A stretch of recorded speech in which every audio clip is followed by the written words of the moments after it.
งแค่นำของไพ่ไก่ก็ได้ยิน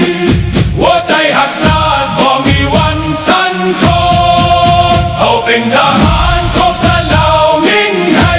ป้องกันแผ่นดินนี้ด้วยชีวิตและจิตใจล้างสร้างห่มขาวสิอยู่คู่เฮาไปวามพลังเอาไว้เพื่อชาติลาวเฮืองหงยามสืบมาไกลเฮาบ่เคยถอยยืนหยัดต่อสู้เพื่อคนลาวทุกคนจากผู้สูงลงหาลำคงทุกตารางแผ่นดินเฮาสิหักษาไว้เฮาเป็นทหารของชาติลาวยิ่งให้ป้องกันแผ่นดินนี้ด้วยชีวิตและจิตใจล้านสร้างห่มขาวสิอยู่คู่เฮาไปรวมพลังเอาไว้เพื่อชาติลาวเฮืองหงคำสัตย์สาบานยังต้องในใจเกิดเป็นลูกผู้ชายต้องหักษายิ่งให้ถึงสิ้นลำบากหรือมีน้ำตาก็สิยืนหยัดไว้เพื่อลาวของเฮาเฮาเป็นทหารของชาติลาววิ่งให้ป้องกันแผ่นดินนี้ด้วยชีวิตและจิตใจล้านสร้างห่มขาวสิอยู่คู่เฮาไป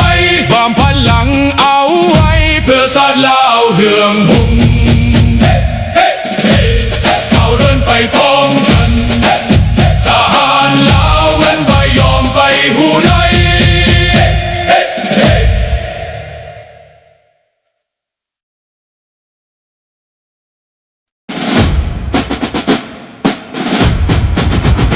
ศาสตร์เราตั้งแต่เดินมาขึ้นชื่อลือชาอยู่ในอาเซียนศาสตร์เราผูกพันไมตรีหวังสามัคคีหักห้องกันหักศาสตร์หักประเทศเขาหักเจ้าปกเกตเกษาหักศาสตร์หักศาสตร์สมาแต่บุหารมาหักษาดินแดนบ่ให้ศาสตร์ใครมาล้วนฮาวีอบอุ่นญาติแย่งสิ่งเอาให้คืนเข้ามาลู่วุ่นวายสู้จนตัวตายต้านทานศัตรูสวยเสพสู้เลือดเนื้อเสียเผาฟื้นฟูผู้เอาบรรเทาทุกข์กันหักศาสตร์หักศาสนาแต่โบราณมาหักษาดินแดน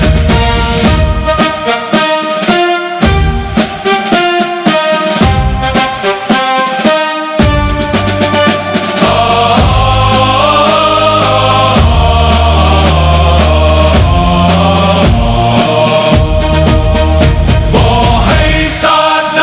มาล้วนฮาวีลบกวนญาติแย่งสิ่งเอาให้คืนเข้ามาลู่วุ่นวายสู้จนตัวตายต้านทานศัตรูสวยเสพสู้เลือดเนื้อเสือเผาฟื้นฟูผู้เอาบรรเทาทุกข์กันสวยเสพสู้เลือดเนื้อเสือเผา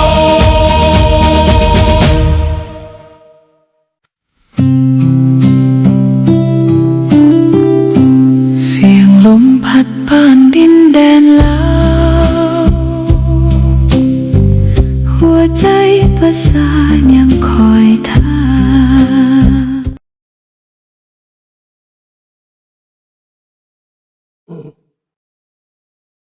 า สบายดีพี่น้องสบายดีทุกท่านพี่น้องสบายดีปีใหม่มาคบกันแล้วบอกพี่น้องเด้อดังนั้นก็ปีใหม่ปีนี้ก็ขอให้พี่น้องอยู่ดีมีแฮงมีสุขภาพเข้มแข็งปรารถนาสิ่งใดก็ขอให้สมมุ่งมั่นปรารถนาเด้อพี่น้องเด้อสบายดีน้องจันทวีสบายดีอามิโกสบายดีทุกท่านพี่น้องที่บริกล่าวสื่อกล่าวนามเจ้าเข้ารายการเลยพี่น้องมื้อนี้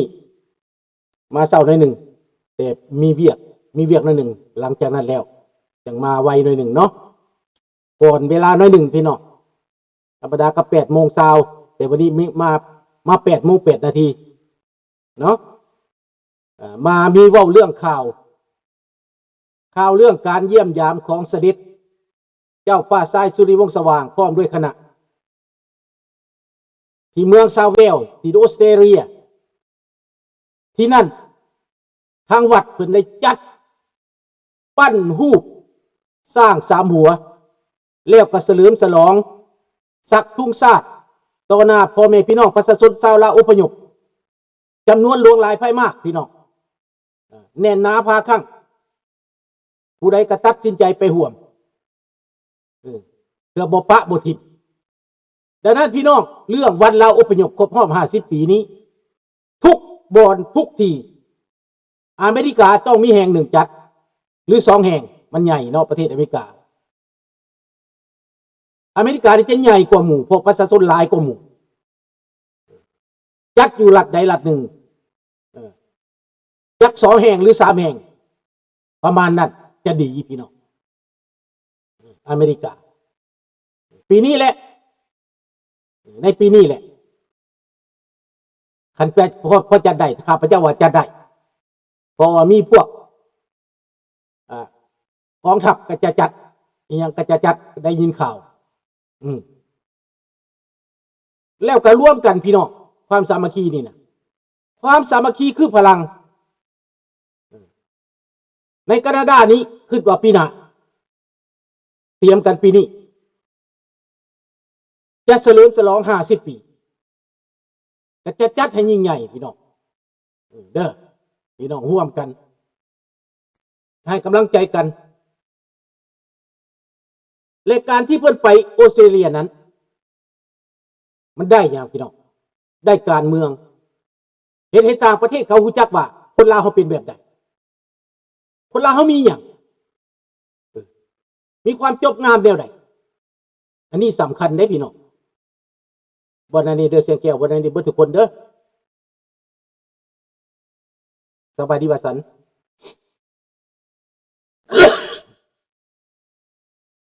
สบายดี JXG เนาะสบายดีเบิดทุกคนทุกท่านดังนั้นมันมีความจบงามมันมีความปุ้มลุ่มสามัคคีมันมีความสดสวยงดงามสง่างามสมเกียรติศักดิ์ศรีผู้ใดบ่ทันไปห่วมก็ให้ตัดสินใจห่วมอย่าลืมว่าตัวเองเป็นอพยพมาในกระตาเดียวกันมาในเคสเดียวกันมาในเหตุผลเดียวกันเหตุผลทางการเมืองดังนั้นผลประโยชน์ลาวนอกต้องแสดงถึงผลประโยชน์ลาวนอกส่วนลาวในนั้น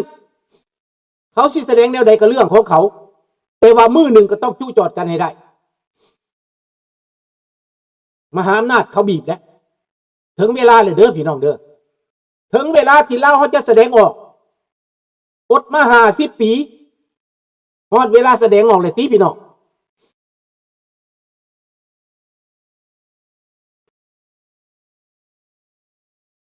เนี่ยดังนั้น50 ปีนี่บ่เสียเป่าข้าพเจ้าก็ได้แต่งเพลงออกไปจัดเป็นหลายจังหวะหลายสุด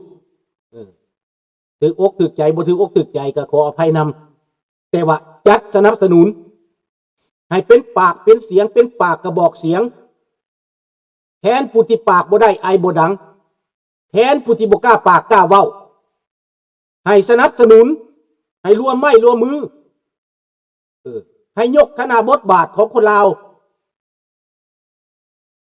ยกฐานะบทบาทของคนลาวในต่างประเทศแล้วคนลาวในประเทศนั้นจังสิเข้าใจเพราะว่าตอนนี้เขาถึกเป่าเขาถึกงงเขางงปันไก่ตาแตก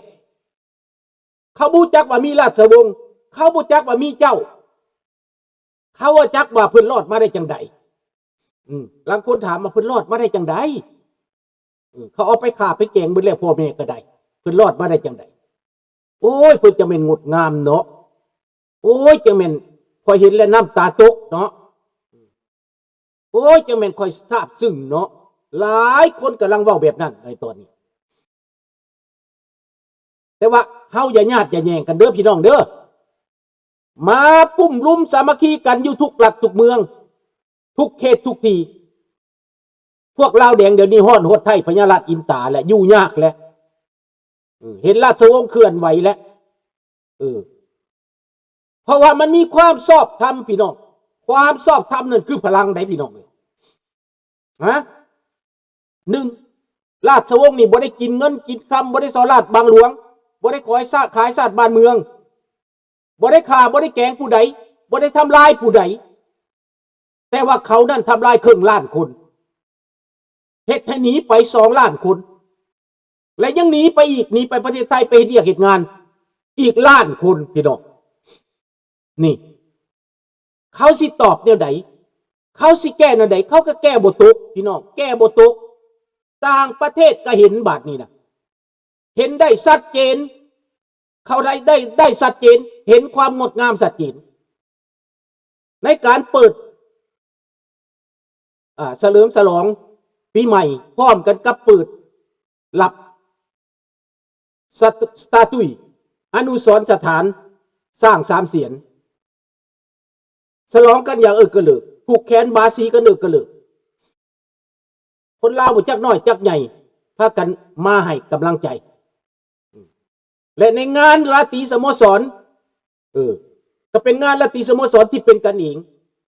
เสด็จออกไปร้องเพลงห่วม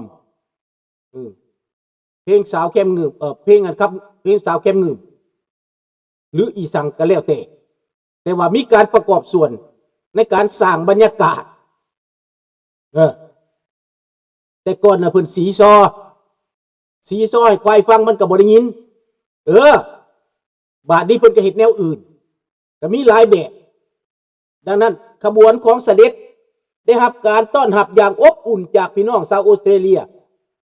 ยังอีกหลายรัฐหลายเมืองพี่น้องยังบ่ทันตื่นตัวแต่ว่าครั้งนี้ก็เป็นครั้งสำคัญพี่น้องและพี่น้องอเมริกาพี่น้องแคนาดาพี่น้องฝรั่งเศสอย่านิ่งดูดายพี่น้องความสามัคคีคือพลังอันยิ่งใหญ่ที่จะเปลี่ยนแปลงภายในประเทศต้องแสดงออกเหมือนดังประชาชนอิหร่านทั่วโลกเขาไม่ได้เถียงกันเขาเว้าเป็นเสียงเดียวกันเขาเสนอเจ้าชายปาลาวีให้กลับคืนเมืองแก้ไขปัญหาให้กลับคืนเมืองปกครองประเทศและมีความชอบธรรมต่อชาวโลกนี่เพราะว่าตอนเจ้าชายปาลาวีอยู่นั้นบ้านเมืองเจริญประชาชนอยู่เย็นเป็นสุขแต่ย้อนถูกบิดเบือนจากศาสนาหัวอุแนงจากอิหร่านซื่อๆในตอนนี้พวกศาสนาหัวอุแนงในอิหร่านนั้นคิดว่าไสสนะคิดว่าไสสนะแต่ตายไปครึ่งหนึ่งแล้วผู้นำน่ะเหลือแต่2 คนที่ปากีสถานขอไว้ว่าเอาไว้เจรจาอย่าเฝ้าเด็ดหัวพวกนี้2 คนนี้เอาไว้ก่อนเอาไว้ต่อรองก่อนนี่ปากีสถานขอพวกปากีขอเด้อพี่น้องเด้อแต่หลังจากนี้แล้วหลังจากเจรจากัน21 ชั่วโมงสบายดีจันไผ่เนาะหลังจากเจรจากัน21 ชั่วโมงล้มเหลวบ่เป็นท่าพี่น้องเจดีแวนกลับคืนมาแบบมือเป่าแล้วก็เจดีแวนไปฮังการีไปสปอร์ตออกบ้านกระตกประชาชนปีนเลือกเอาฝ่ายค้านเลือกเอาคู่ต่อสู้ของออกบ้านได้เสียคะแนนอย่างท่วมท้นอันนี้มันเป็นปรากฏการณ์ใหม่ดังนั้นพี่น้องข้าพเจ้าจะเล่าสู่พี่น้องฟังว่าสำหรับอิหร่านคิดว่าตัวเองชนะแล้วเพราะว่าจีนยุ่ยงอยู่ทางหลังรัสเซียยุ่ยงอยู่ทางหลังอิหร่านก็ได้ท่าอิหร่านได้ท่าเสียงมันดีอยู่บนเนาะโอเคคือเสียงดีอยู่เนาะอิหร่านได้ท่าก็เลยปิดซองแคบฮอร์มุซคิดว่าอเมริกาย่ำแย่แล้ว